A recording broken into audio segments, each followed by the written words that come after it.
From the outside, her life looked perfect. A loving husband, a sweet little boy, and a home filled with laughter. But what if behind every smile there was a secret? What if the man she trusted most was hiding something right to restore this? Is a story about love, betrayal, and a woman who chose strength over scandal. Her name is Claire. A teacher by profession, a mother by heart, and a woman who once believed she had it all. Every morning in their quiet suburban neighborhood, Claire would wake up to the smell of fresh coffee and the sound of birds chirping outside their window. Her husband, Thomas, had a routine. He always woke up before her, packed their son Jacob's lunch, and left a steaming mug on the nightstand, just the way she liked it. 2 sugars. No cream. Thomas was the kind of man most women would admire. Calm, articulate, attentive. He listened when she spoke, always smiled at her jokes, and held her hand even after 10 years of marriage. At school pickups, he was the dad who showed up early, greeted every teacher by name, and never missed a parent-teacher meeting. Claire would catch women glancing at him, sometimes that soft-spoken man in glasses, with a warm smile, and a steady job in finance. They weren't flashy, no luxury cars or exotic vacations, but there was comfort, routine, and what Claire believed to be love. Their Friday nights were spent watching documentaries curled up on the couch, with Jacob asleep upstairs. Weekends were for grocery shopping, pancake breakfasts, and play dates. She called it ordinary magic, and in her eyes, it was beautiful. Claire didn't grow up with stability. Her parents' marriage was a battlefield, so when she found Thomas thoughtful, patient, and predictable, she thought she had struck gold. He never raised his voice, never made her feel small. In fact, he often made her feel like the safest person in the room. She used to joke with her sister, if Thomas ever cheated, the earth would have to stop spinning first. They would laugh. It felt absurd, impossible. And then came the new neighbor. It started the way most suburban changes do, with a moving truck and a few curious glances. A slim woman, mid-30s, stylish, in that effortless way that made you second-guess your own outfit. Her name was Miranda. No kids. Recently divorced, she said with a half-smile that felt rehearsed. Claire was polite, offered to help unpack, dropped off banana bread.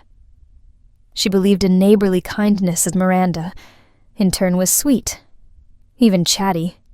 She talked fast, laughed loudly, and had that kind of open-book energy that made you feel like you knew her after 10 minutes. At first, everything felt normal. Miranda complimented Thomas on the lawn work, said hello with a wave, whenever she saw him getting the mail. It was suburban harmless, but over time, Claire started noticing things. Little things. Like how Miranda always seemed to run into Thomas when Claire wasn't around.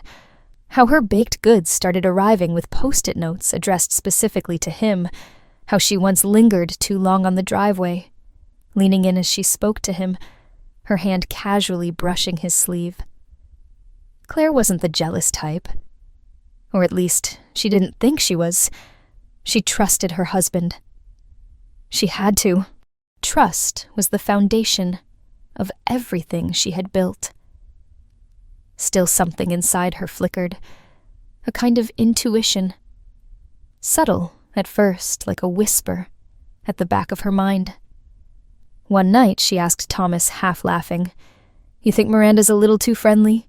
He smiled, shrugged. "She's just lonely, probably. I mean, divorce isn't easy." It made sense. Claire nodded. Let it go. For a while. But slowly, almost imperceptibly, things began to shift. Thomas started coming home later than usual. At first, it was work. Always work. Tight deadlines, late meetings, client dinners. Claire believed him. Why wouldn't she? Then came the cancelled family outings, the forgotten anniversaries, the tired excuses. Sorry, babe. I just lost track of time. He was more distracted.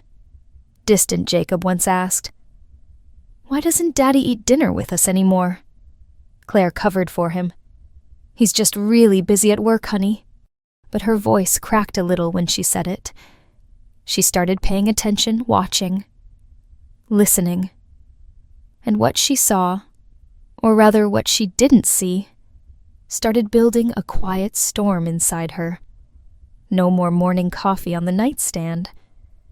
No more random hugs. Their conversations turned into logistics. School pickup grocery lists. Bills. His eyes didn't linger on hers, the way they used to. One afternoon she found his phone buzzing on the kitchen counter. A message preview lit up the screen. "I can't stop thinking about yesterday. Same time tomorrow. M." Claire's hand trembled as she reached for the phone, but she didn't open it. She didn't need to. Her instincts screamed louder than proof that night she didn't sleep. She watched Thomas breathing beside her, peaceful, innocent. And for the first time in years, she wondered, who is this man lying next to me?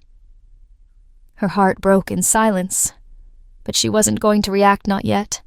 Claire wasn't the kind of woman who made scenes. She needed answers. She needed truth. Not assumptions. Not paranoia. She would find out what was happening on her terms. Because if there was one thing stronger than her pain, it was her quiet strength. The next few weeks felt like Claire was living in a fog, half in reality, half in a bad dream. She couldn't wake up from. Thomas continued to play the part of the busy husband. The late nights, the vague explanations, the tired smile that didn't quite reach his eyes. But now Claire was watching. Every time he left the house, she noticed the direction his eyes moved, the way his voice changed when he said, "I'll be home late." Every time. Miranda's laughter echoed from next door. Something in Claire's chest twisted. She told herself it was probably nothing, that she was reading too much into things, that this wasn't a soap opera. This was her life. A real marriage. With a real child, real memories. But Miranda didn't make it easy to ignore. She began popping up at odd times.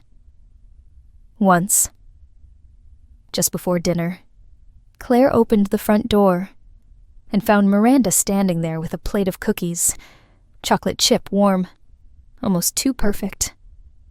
"I baked too many," she said, flashing her usual wide grin. Thomas said, "You guys loved these." Thomas? Not Claire. Not you all. Just Thomas. Claire forced a polite smile and took the plate. That night she didn't let Jacob eat a single one. Another time. Claire caught them talking in the driveway. She had just returned from the store, pulling up slowly behind them in the car. They didn't notice her. At first, Miranda had her hand on Thomas's forearm, laughing about something. It wasn't the touch that unnerved Claire. It was the look. The kind of look you don't give a neighbor. It lingered too long. When Claire stepped out, they both turned too quickly, guilty fast. "Hey, babe," Thomas said, too casual. Miranda was just asking about our fence. Thinking of replacing hers. Miranda nodded. "Yeah. It's just falling apart. I figured I'd get your husband's advice." "He's got such a good eye," Claire wanted to scream. "Instead," she said, "we're kind of busy right now, actually. Maybe another time." Miranda blinked, smiled, and waved goodbye. But Claire didn't miss the flicker in her eyes. Something smug. Something satisfied. That night, Thomas barely spoke at dinner. Claire stared at his face. How many times had she memorized it? The curve of his nose, the little scar near his jawline from a high school bike accident, and yet now it looked like a stranger's. She started noticing other things. How he took his phone with him everywhere, even into the bathroom. How he smiled at his screen, then quickly turned it face down when she walked by. How he no longer looked at her in the quiet moments when Jacob was asleep and the house was still. Instead of confronting him, Claire started taking notes. A small notepad she kept hidden behind the cleaning supplies under the sink. Dates, times, moments. Not because she wanted revenge, but because she needed to understand what was real. One afternoon, she decided to follow him. Not in a dramatic movie-style way. Just curious. He left the house at 6:45 p.m., claiming he had a late call with a client downtown. Claire waited 10 minutes, then got into her car. She stayed back, careful not to get too close. He didn't drive downtown. He drove to a small park near the edge of town, secluded, quiet, and there, waiting near a bench under the trees, was Miranda. Claire sat in her car and watched them from a distance. No hugging, no kissing. But they were close. Too close. Heads tilted toward each other. Voices, soft gestures, intimate. They sat for nearly 30 minutes. Then he walked her to her car. She touched his chest briefly before getting in. Then they both drove off in opposite directions. Claire stayed parked for a long time after. Her hands on the steering wheel, her heart in her throat. That night she didn't ask questions. She didn't cry. She made Jacob dinner, read him a bedtime story, and kissed him goodnight. Then she sat at the kitchen table staring at the wall, listening to Thomas moving upstairs. There's a kind of silence that's louder than any scream. Later that week, Claire went into Jacob's room to clean. He'd been playing with one of those kiddie voice recorders, the kind that lets kids record messages and play them back. It was bright red with stickers all over it. She pressed the play button. At first, it was just Jacob's voice giggling nonsense. Then another message came through. 2 adult voices, a man and a woman. Thomas. And Miranda.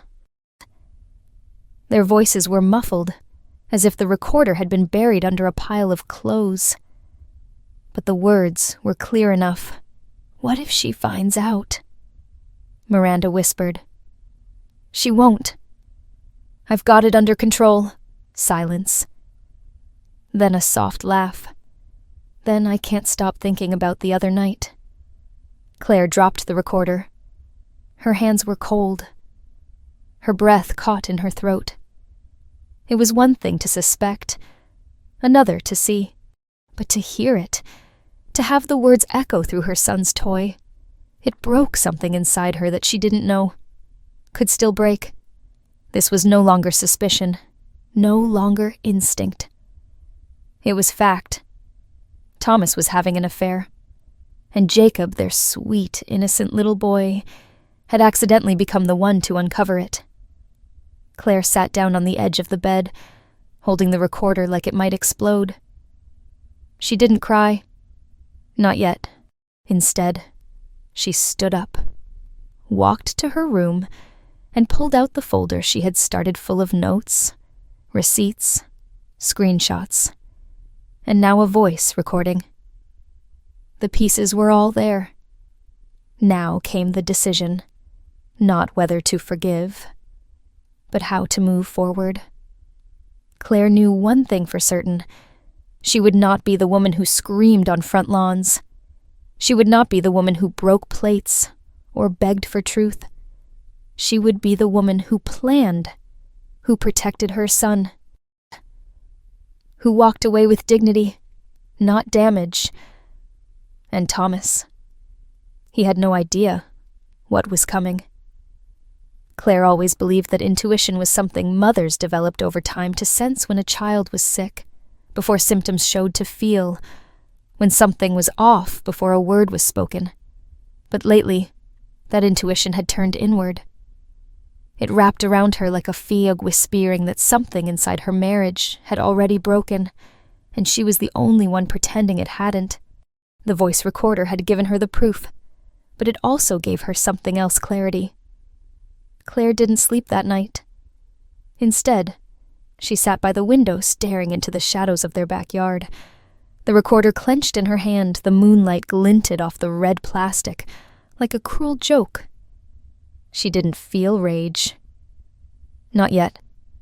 What she felt was a kind of electric focus, a cold, precise resolve she didn't know she was capable of.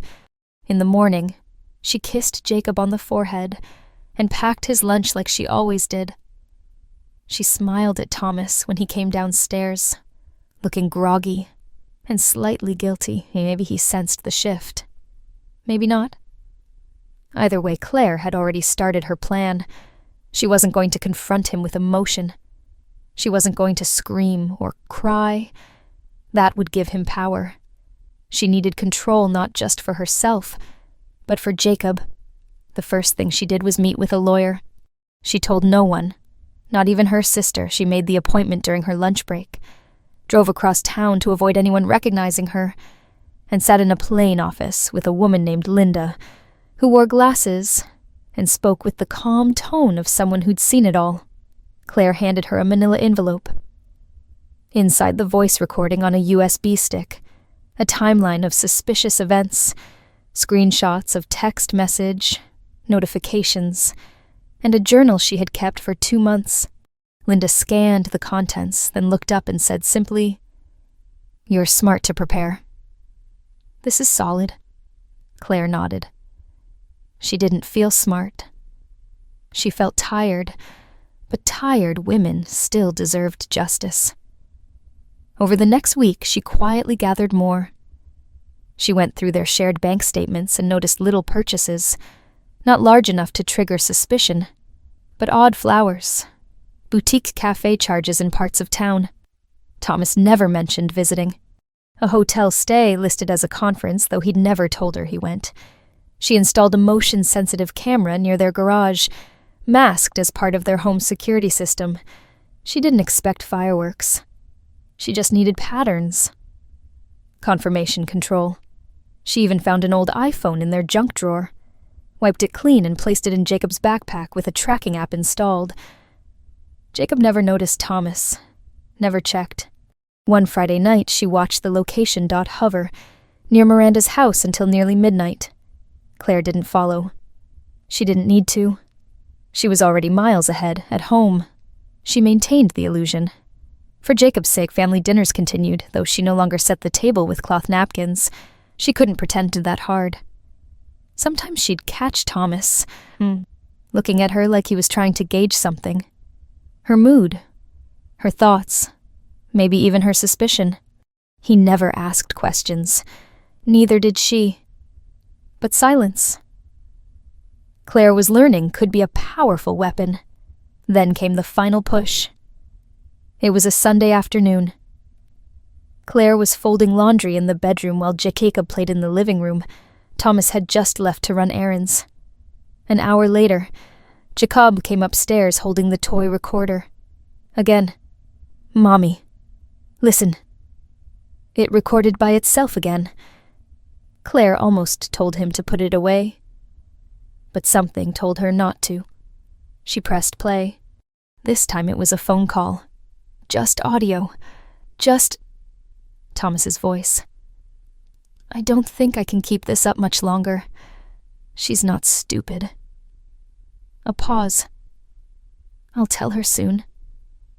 I just need a little more time." Claire stood still, not for the words, but for the tone. It wasn't love. It wasn't lust. It was fear. Thomas sounded trapped, nervous. Suddenly she saw everything differently. What if Miranda wasn't just a fling? What if Thomas had gotten in over his head and didn't know how to get out? Claire didn't feel sorry for him. Not exactly, but she understood now that the betrayal wasn't just emotional. It was reckless, dangerous.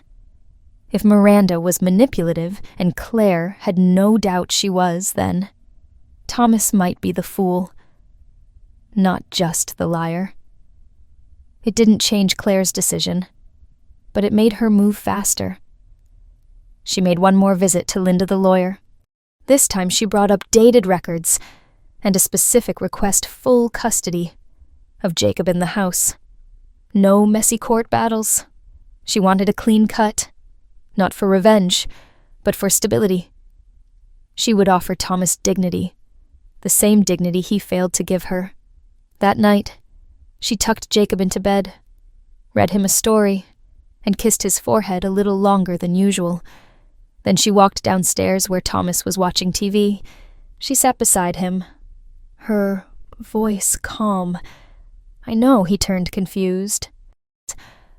"What I know about you and Miranda." His face paled. His mouth opened, then closed again. She waited. He tried to speak. She raised her hand. "You don't have to explain.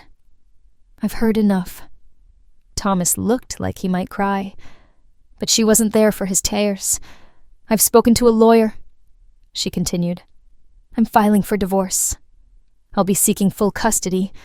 I have documentation, including audio recordings." He buried his face in his hands.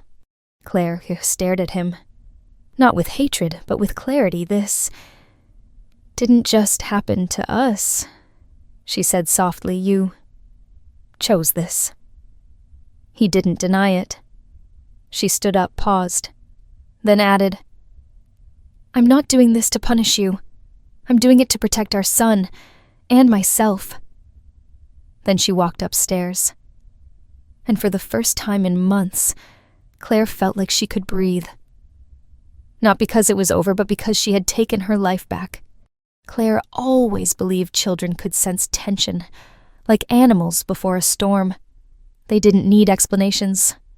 They felt the shift in energy, the silences, the way adults looked at each other, but said nothing at all. Jacob had been quieter lately. He still played, still laughed, but Claire noticed how often he watched her with a kind of cautious curiosity, as if trying to understand something he wasn't ready to ask.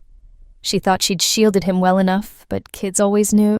One Thursday afternoon, Claire picked him up from school. His backpack was heavier than usual. "What did you bring today?" she asked lightly. Jacob grinned.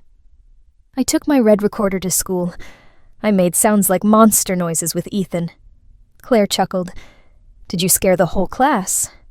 He nodded proudly. "But I think it recorded other stuff too." Later that evening, while preparing dinner, Claire heard the familiar beep of the recorder in the living room. Jacob had left it on the coffee table, pressing buttons absent-mindedly. While playing with his blocks, she dried her hands, picked it up, and pressed play. What came through stopped her cold. It wasn't Jacob's monster noises. It was a conversation. 2 adult voices. A man, Thomas, and a woman, Miranda. But it wasn't from that day.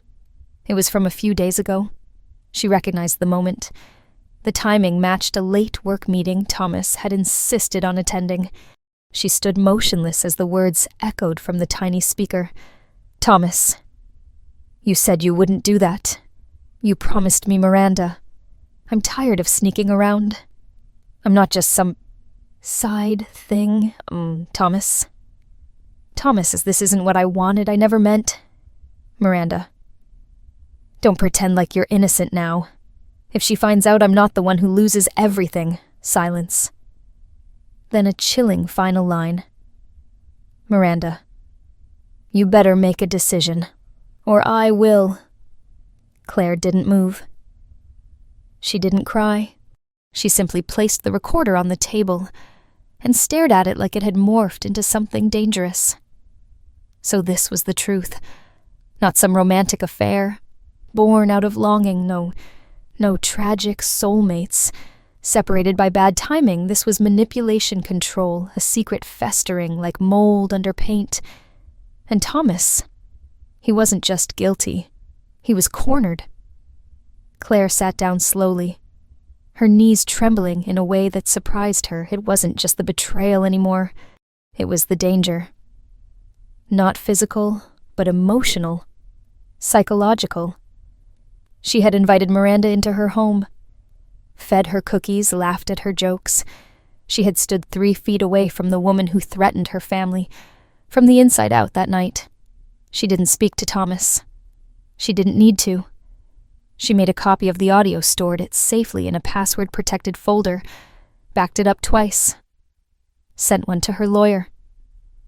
The next morning, Thomas noticed the silence. Is everything okay? He asked. Coffee in hand, voice tentative. Claire looked at him calmly. It will be. She didn't elaborate. He didn't press. 2 days later, a package arrived at the house. It was addressed to Claire Whitmore, in hand, written cursive, not typed. Return address, inside a manila envelope. Photos. Claire's breath caught as she flipped through them. Thomas and Miranda, at the park, in a car walking into what appeared to be a private rental home. Some were zoomed in, taken with intention. Not candids, not careless. This wasn't the work of a jealous neighbor or random gossip. It was Miranda. A final note was tucked between the images. On a torn piece of notebook paper, it read, "He's not who you think he is. You deserve the truth." There was no signature, just the echo of warning. Claire sat at the dining room table. For hours, the photo spread out before her. She didn't cry. She didn't scream. She just felt cold. Because the line had been crossed, Miranda wasn't just involved. She was orchestrating something, whether it was revenge, obsession, or delusion. Claire didn't know, but she finally understood the full scope. It wasn't about love, it was about control, and Claire refused to be controlled. She called Linda that evening. "I'm done collecting evidence," she said. "It's time to move." The legal process began the next day. Claire filed formally custody papers, divorce, restraining orders for both protection and peace of mind. She had braced herself for chaos, for Thomas to explode, for Miranda to retaliate. But something unexpected happened. Thomas folded. When presented with the documents, he didn't argue. He didn't beg. He didn't even ask for his side to be heard. He simply sat down, rubbed his temples, and whispered, "I messed up everything." Claire watched him, the man she'd once trusted with her whole heart, now looking 10 years older, hollowed out by guilt or fear, maybe both. She didn't offer comfort. She offered closure. "I'm not angry anymore," she said softly, "but I will never forget." When she walked away, he didn't follow. For the first time, Claire felt the silence as a gift, not a punishment. In the weeks that followed, things moved fast. The lawyer worked efficiently. Friends who'd drifted reappeared with casseroles and cautious hugs. Claire explained as much as she needed to. No more. To Jacob, she kept things simple. "Daddy's going to live in a different house, but we both still love you very much." Jacob accepted it the way children do, with more grace than adults give them credit for. And Miranda, she disappeared. Moved out one weekend without notice. A for sale sign went up 2 days later. The blinds stayed shut until the house emptied. Claire never saw her again, but she didn't need to. The truth had already been spoken. heard, seen, felt it no longer mattered who believed her. She believed herself. And that Claire realized was the most powerful truth of all. The divorce was finalized on a rainy Thursday. Claire sat across the table from Thomas, for the last time in a room that smelled faintly of printer ink and neutral-colored carpet. No yelling, no last-minute pleas, just quiet signatures, exchanged glances, and the end of a decade written into legal language. When she stepped out of the courthouse umbrella in hand, she paused for a moment on the front steps. The air was cool, the sky gray, but inside her something began to shift. Not joy, not relief, but something deeper, peace. Not because everything was okay, but because she was no longer pretending. In the weeks that followed, Claire began building her life again. Not from scratch, but from the ashes of something she'd once trusted too much. She wasn't trying to get back to who she was before the marriage unraveled. That version of her no longer fit. Instead, she focused on becoming someone new, someone stronger, sharper, softer in the right places, and harder in others. She moved into a smaller home. Cozier, easier to manage. A garden, out back. A sunroom where the light poured in each morning. She let Jacob paint the walls of his bedroom blue, even though it clashed horribly with the dinosaur curtains. Looks like the ocean. He said that was enough for her. She found work again. Part-time at first, tutoring students in writing something she used to love, before diapers and PTA meetings took up every spare hour. Her confidence came back in pieces. A compliment from a student. A thank you card from a parent. The way she could still light up a room when she spoke about things she cared about. It surprised her how alive she felt, without the weight of someone else's secrets pressing on her chest. She joined a support group, not because she felt broken, but because healing in a room full of women who had also stood in courtrooms and kitchens and bedrooms asking why me was powerful. They didn't have all the answers, but they had each other, and stories. So many stories. Claire shared hers one night, about the toy recorder, about Miranda, about the way her silence had become her strength. The room fell still. You didn't just survive. One woman said, "You took your power back." Claire smiled, and for the first time believed it. Thomas called occasionally about Jacob's school schedules, birthdays. Their conversations were civil, boring even, and that was fine. She didn't need drama. She needed stability for her son, for herself. He apologized once over the phone. Quietly. No excuses. I lost something. I didn't even know how to appreciate Claire. Had stared at the wall for a moment before replying. Yes, you did. That was the end of it. Miranda never resurfaced. Rumors floated around the old neighborhood. She'd moved back home, had some kind of breakdown, was dating someone new. Claire didn't care. The chapter was closed. The book was shelved. She had better things to read now. And Jacob, he thrived. He started drawing again, smiling more, sleeping through the night. He asked fewer questions about why Daddy didn't live with them anymore. Not because he forgot, but because he understood more than he could ever put into words. One night he climbed into bed beside Claire, after a nightmare. "Are we safe now?" he whispered.